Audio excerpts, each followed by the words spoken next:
It's episode 395. We're catching up. There's only 5 to go. That means February? Yeah, beginning of February, right? Oh, man, it's going to be 400. And Bernie Champagne, I haven't seen you for a while. I think we need to get together and have a meeting just to make sure we know that we're on pace for... Where were we going to do this again? Wasn't it a houseboat or something? I don't know. I don't know either. It'll probably be right here, just the 3 of us. Just the 3 of us. Yeah. We can't do that. We have got to get out. We got to do a remote one. That's what we need to do. Put up some garden lights or something at least. So yeah, some garden lights. That would at least make it a little more festive in here. So maybe, I know we've talked about it for a long time, and then you think it's such a long ways away. I don't know. I bought a disco light at the dollar store. Did you? Yeah. It's like really... a ball? Throw some light on it? No, it has little batteries, and you just sit it there and like throws light everywhere, all over the ceiling. So I could maybe bring that in. We could be grooving and in here. Maybe bring in some boombastic from Shaggy. Just You're really counting on people listening to these episodes back to back. Back to back. So they get the reference. Yeah, if you missed the last episode. If you missed it, you need to go back and check it out because it was worth every moment of your time. All right. This week it was what God wants you to do. This is the last. This is it. This is all. It's all over for this year, except this week it is Reflections. That's right. And then that's it for 2023. Where in the world? That's 52 messages. Ken, how many of those were yours? I think I counted up and it was somewhere in the 36 range. Wow. 36 out of 52. Wow. That's a lot. That's a lot. That went fast, though. And do we know what we're starting with in the beginning of the year? We do. Once we hop the fence into the first week of January. We do. Oh, wait a minute. I think I know. I was really... I hope you know, Randy. Welcome back, Randy. Yeah. You know, when you get sick, sometimes your mind just isn't real fast. It was, as you could tell by the close of the last episode, it was a train wreck. I just think we should save that for maybe the first... Save it for next week, and then we can throw into that. Okay. Yeah. All right, but that's just it. Just know that's it. 2023 coming to an end. But I do have to say, I am so grateful for how many people have been viewing online our worship services and how many people have been coming in person as well. I haven't seen I know with you being not feeling super good, I haven't seen what our online views were for the last couple of weeks, but from just what I can see, it looks like they've been really up there. And then our in-person... For the month of December, our in-person has been averaging right around 700, which is that's really that's like pre-COVID kind of stuff, right? Yeah. We're getting close to close to pre-COVID. Yeah, that's crazy. And we actually had a whole lot of people come out and do Christmas Eve with us too. Christmas Eve seemed really robust. Yeah, we had kind of expected there to be about 125, 150, and we had I think 283. Yeah, just shy of 300. Well, it was a lot of fun. It was great. It was great. Yeah. That's the only Christmas I got personally this year. I did not make it to the big Christmas program or the other week, and I mean I missed the cinnamon rolls. I'm like, what? Come on, man! Cinnamon rolls. That was so fun. Was it? It really was. Okay. Again, just thanks to all of our just amazing whole lifers that the whole lifers.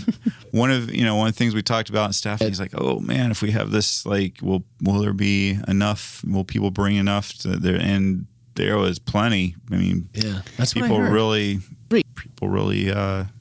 there was brought a lot of great stuff. There was some left over that was taken down actually to a local area shelter so that they got to share in some of our Christmas joy as well. That's awesome. So. I like that. Well, and I noticed during Christmas Eve candlelight communion, there were people that I don't get to see all the time. So I got to see some people that don't always make it in person. So it was really cool to be able to go and give some hugs and see some people. And I think I saw a bunch of people that I didn't recognize, so I'm thinking those are friends and neighbors. Yeah, friends and neighbors, family that came into town. People brought their families, so it was really special. Great.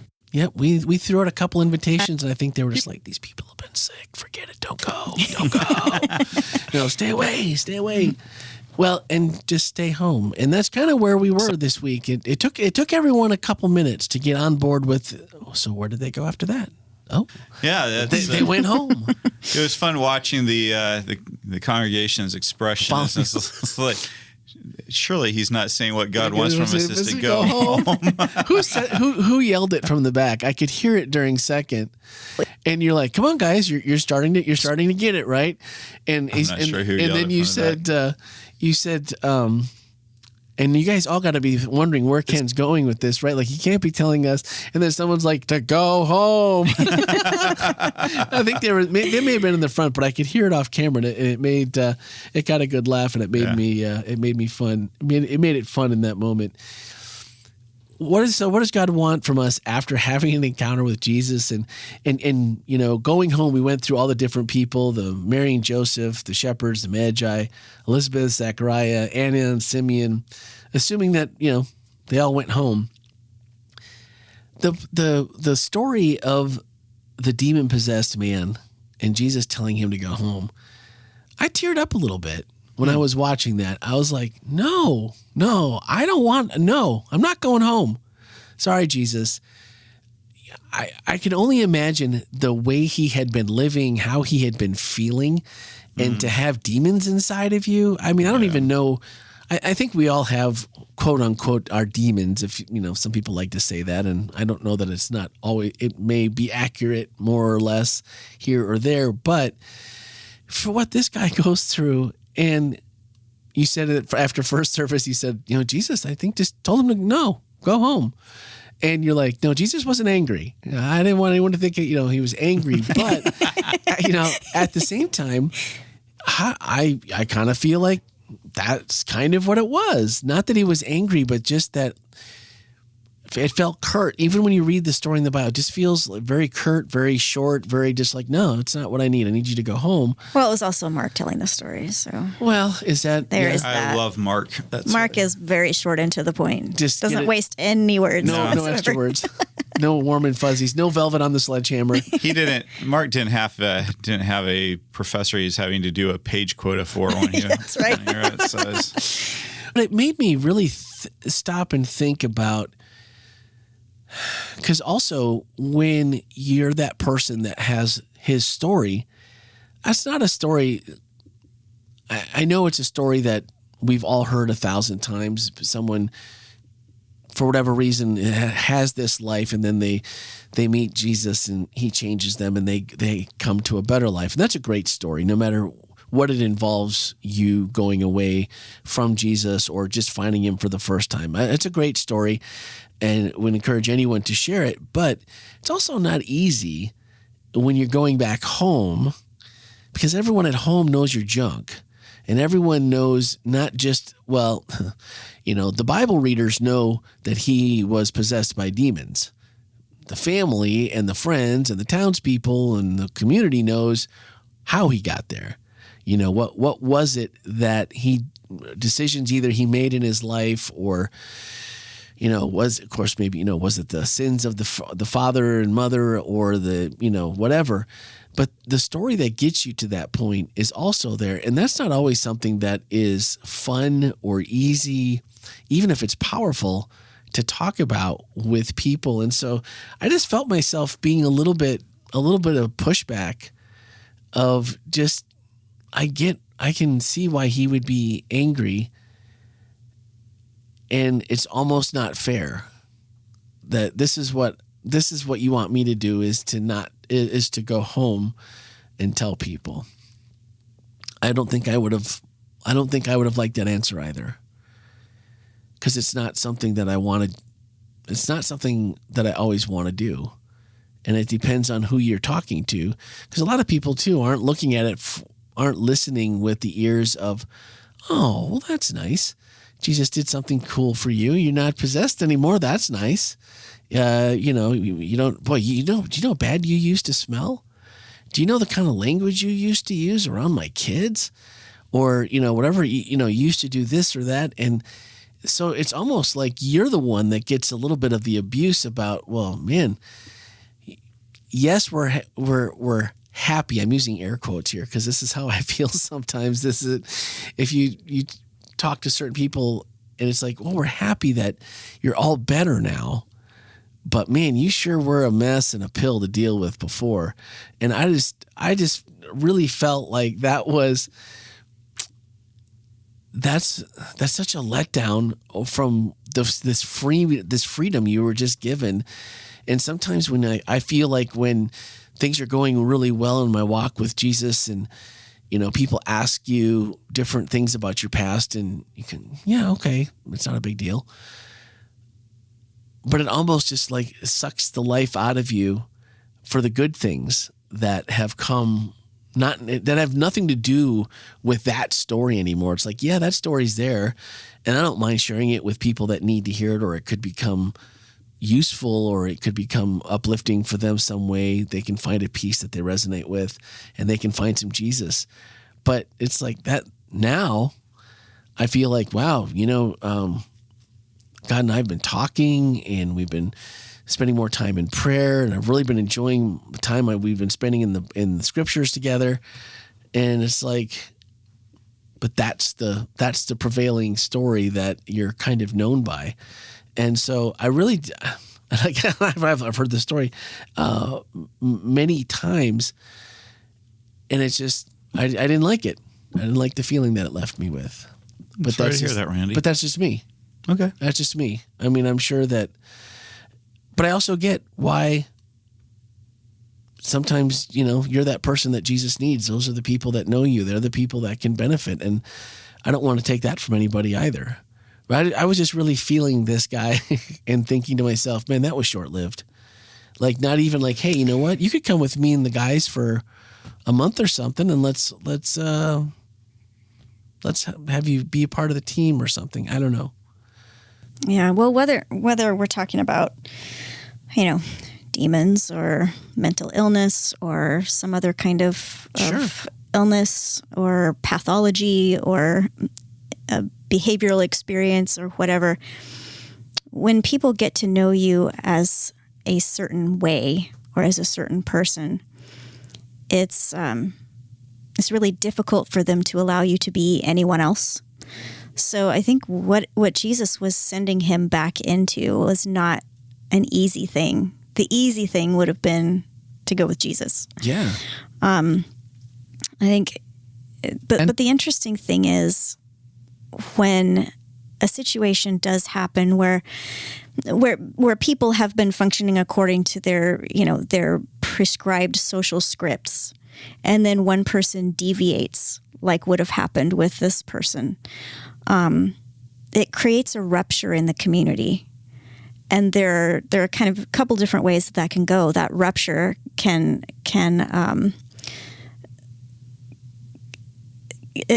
ultimately end up being a negative, but there's also the possibility for something very positive, because when that ruptures, it makes space for something new that can happen.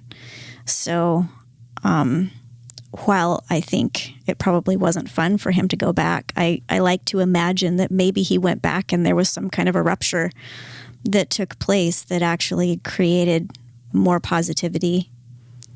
I grew up going to Seventh-day Adventist schools, and we would often have week of prayers. Usually it was at least once every semester. And I remember you'd get these great speakers that would come in, and they kind of get you all whipped up into this, really just feel this spiritual mountaintop experience where you just feel that. And then about 3 days to a week after they're gone, you'd just kind of, come back down to earth, and you'd feel kind of like, well, was that even real? What was going on there? And, decisions I made, or those legit, or that sort of thing. And I think that one of the things that we undervalue is the fact that everybody goes home eventually. Eventually, whatever, you cannot stay up on top of a mountain permanently. A lot of us really want to. We want that, like that high feeling of spiritual, where it's almost like a spiritual drug addiction, where you want this big feeling, and you want it to always be there. And the fact of the matter is that that you eventually always will come down, that you go home. Yeah. I mean, you think about the fact that Jesus sends this one guy off right after he heals him.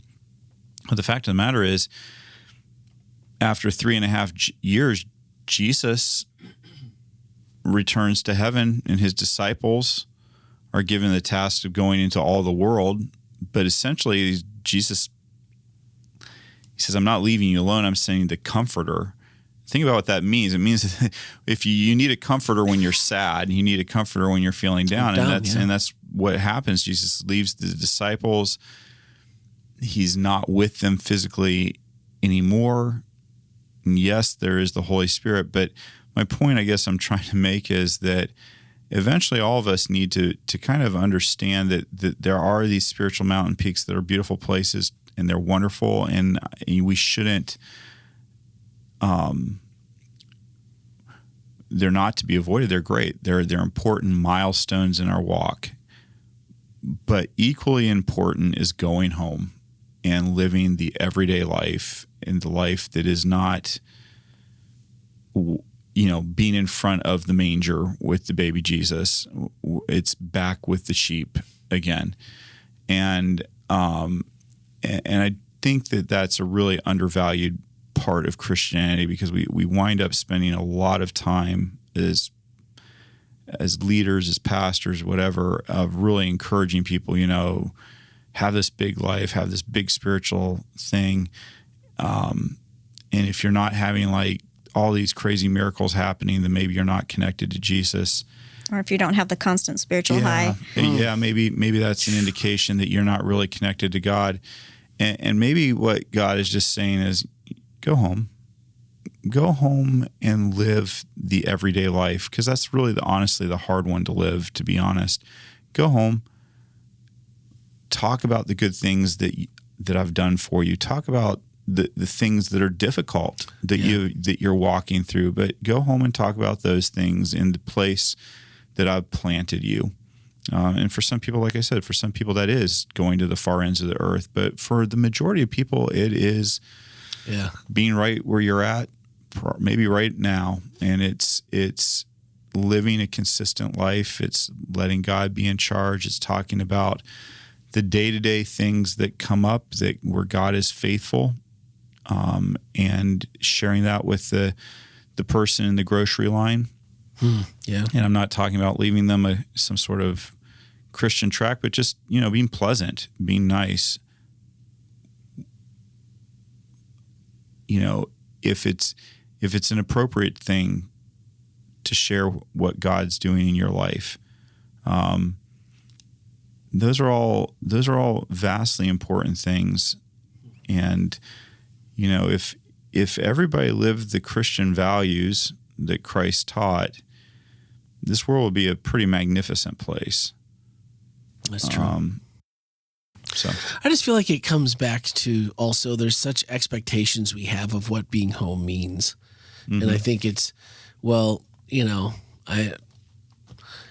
feel like my neighbors or my friends or the people that live on my street should all be coming to church with me, and they should all be getting Bible studies, and we should somehow be of course that's all true, Randy. That's all true. They should be. So but it just seems like it's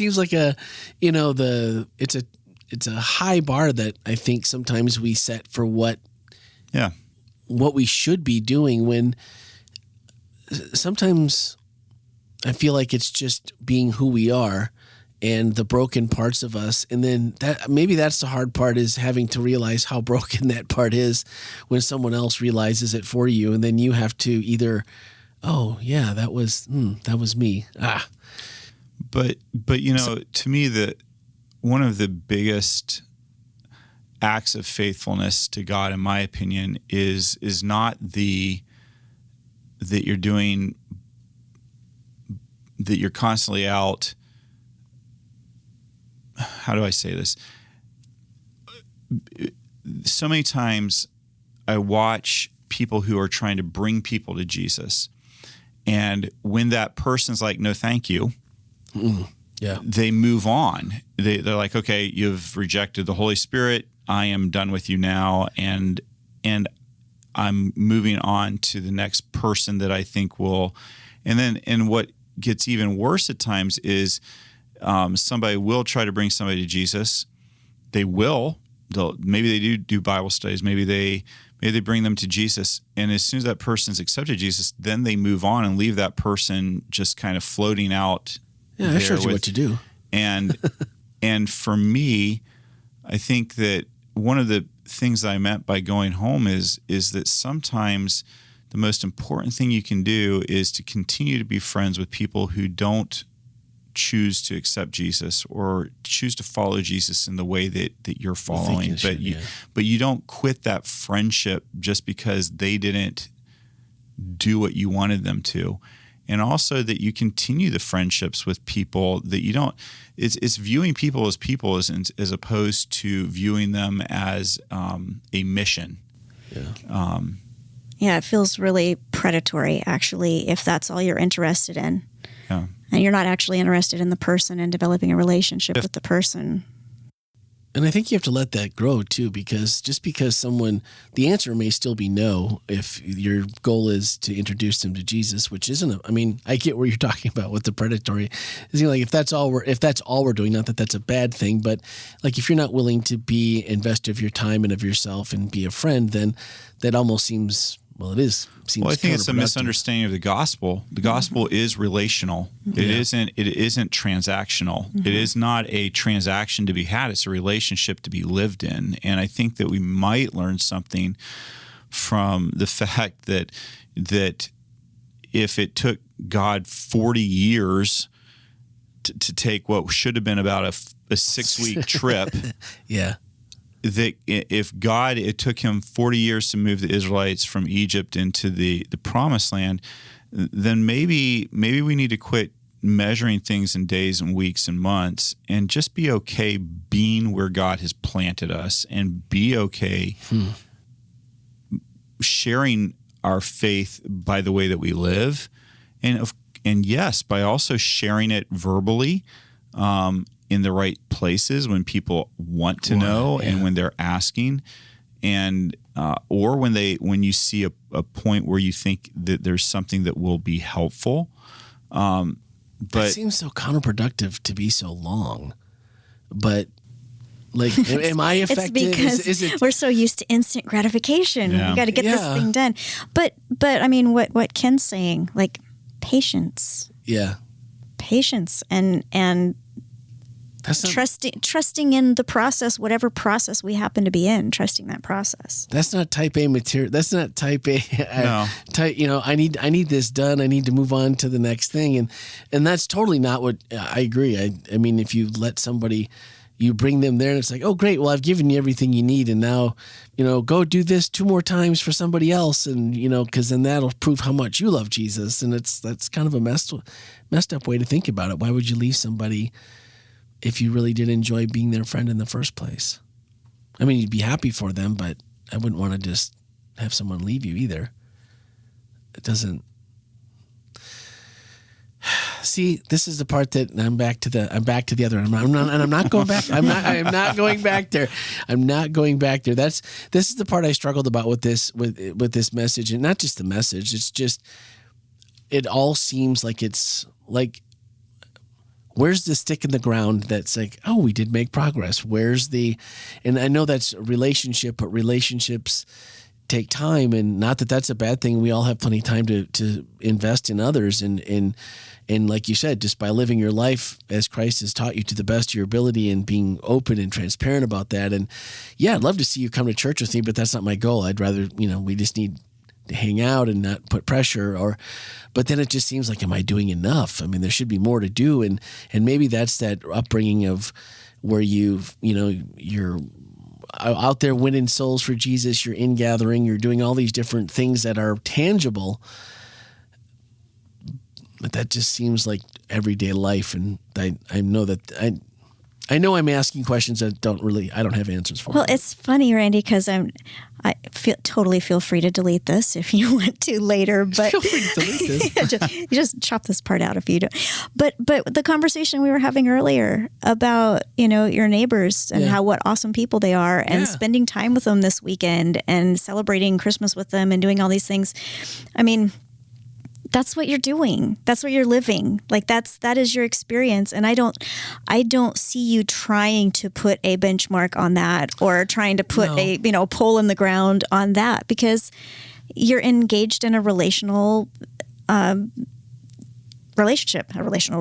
But there are people that I care for just as much as them, and as well, that it's hard not to see some kind of progress, or just something that says, you're making a difference. Not for, and truly not for me, but just if you're thinking to yourself, I don't know if I'm doing this the right way, or if what I'm doing is effective. And effective is a big word, but is this the way I should be going about living and doing things? I think it is for me. I think it works. I'm not a person that is a big push on people. I'd rather just, let's do stuff together. Let's, by osmosis and just hanging out, that we introduce and get you to understand how we believe, how you believe. It's reciprocative.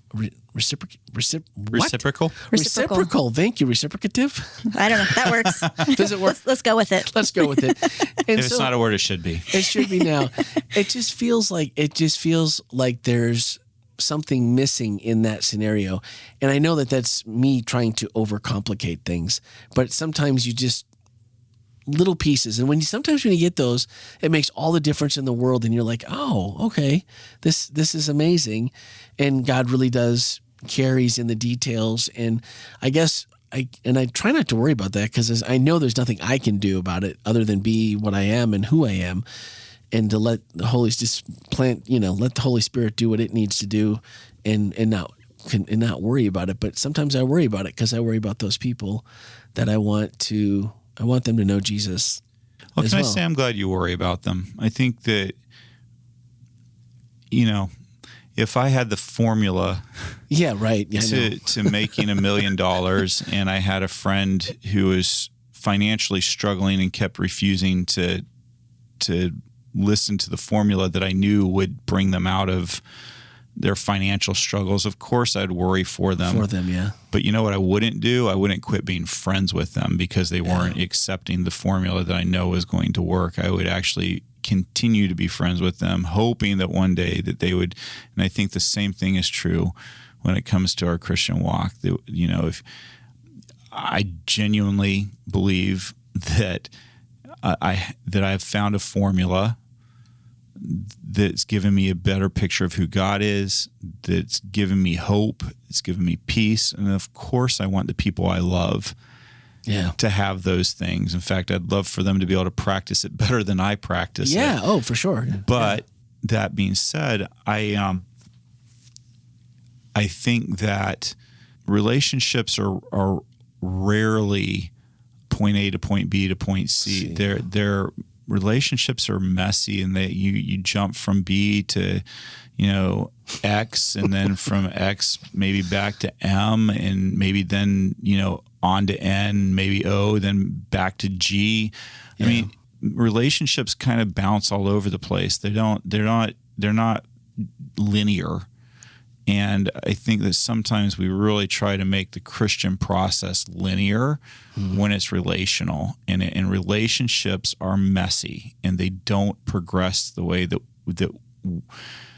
that one person thinks they should. And I'm sure they don't. And so for me, one of the things that I'm always encouraged by is that all I feel like my responsibility is to live the life that Jesus has asked me to live, where he's asked me to live it, to share the gospel with the way I behave, which has always got a lot of room for improvement, and then share the gospel with words when that's the appropriate thing to do as well. Yeah. And from there on, it's God's problem. And does it break my heart when I see people struggling, that I feel like if they would just go ahead and take the formula, then life would be better for them. Of course, it does. But goodness knows I've been handed the formula multiple times and decided I didn't like it or didn't feel like it worked or was what would work for me. And I've struggled when if I would have listened, maybe, things would have been different and better. But, I think it is an easy thing having done both. I think it is an easy thing to travel to a far off land and share the gospel than it is to go home and share the gospel at home, because at home they know who you are. Yeah. At home you're in your normal space. When you're in a far off land, you are constantly reminded that you are in a far off land, that this is not, and you're constantly aware. Whereas when you are in your own culture, in your own place, it's easy to become just kind of normal life. Yeah. But yet I would argue that nobody can share the gospel better than somebody who is in the same culture together. I think that people who are in the same culture, they understand each other. There's a really great book called Bruchko, Bruchko, I think, Bruchko, about this guy who wants to be a missionary, and he kind of forces it. Nobody will sponsor him to go. So he gets enough money. He flies himself down to somewhere in South America. I can't remember where. That's commitment. He actually wanders through the jungle. I'm really condensing. Wanders and gets captured by this tribe of people who are known for their extreme violence, and he lives with them. And he tries to share the gospel with them, and it just goes over their head. I mean, it just does not work. And finally, one of them, it makes sense to them. And that one person, one evening, is in the longhouse that they live in, and this person starts singing a spirit and death song in their culture. And the guy, they call this guy Bruchko. That's where the name for the book comes from. They call him. And Bruchko is like massively offended. He's like, that you can't sing that kind of a song to try to share the gospel. You can't do it. That's, because there's spirits involved. But this guy is singing this song and all of a sudden, as soon as he starts singing it, like half the village gives their life to Christ immediately, and it starts making sense, and he starts seeing changes in lives and things like that. But he shared with one person, but that one person was able to put into the cultural context that made sense to those people. And so really fascinating book, by the way. I probably did it. It's been a couple years, so I hope I didn't murder the plot too much. But my point is, you have the words, you have the vocabulary, you understand the context of home. And so, in my opinion, that's where you're the most effective at sharing the gospel. And it doesn't mean that God doesn't call people to be missionaries to foreign places. Of course, God does. That's obvious. I also would argue that, generally speaking, that a lot of missionaries are not particularly successful. They're in huge numbers. They tend to be successful with one or two people, and those one or two people tend to be more successful in bringing people to Christ. Yeah.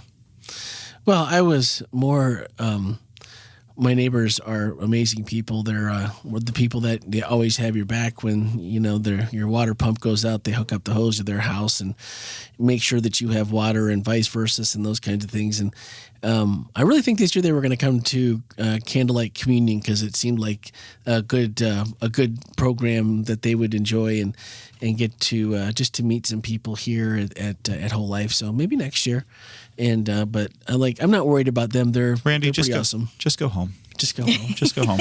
Should we go home? We should go home. We should go home. Let's go home. There's one more, and like I promised a couple episodes ago, and I think we're going to talk about this in the message as well, but we'll be doing some end of year looking back and how things have grown, and definitely going to share some of the stuff from the podcast this year and some other things. So definitely don't want to miss next week, and that's going to be our Follow Me year in review, and that's on the 31st. The 31st. Yeah, I can't believe it. Can't believe it. Right? Isn't 31st? The 30th. 30th. No, right. 30th. What yeah. Okay. Well, close enough. One day close. Who knows? It might be the next day before anything happens. You never. I mean, technically, the end of the year is the 31st. So, I mean, I can see how. I can see how that would have. You might have. Yeah. How that could have. I got you. Yeah, you got me. Thank you. Appreciate that. Awesome, guys. Thank you so much. Merry Christmas to everyone. I know you've already passed that part, but it's Merry Christmas, Happy New Year. Happy New Year. All that's coming up, and so we will talk to you next week. Everyone, have a fantastic week.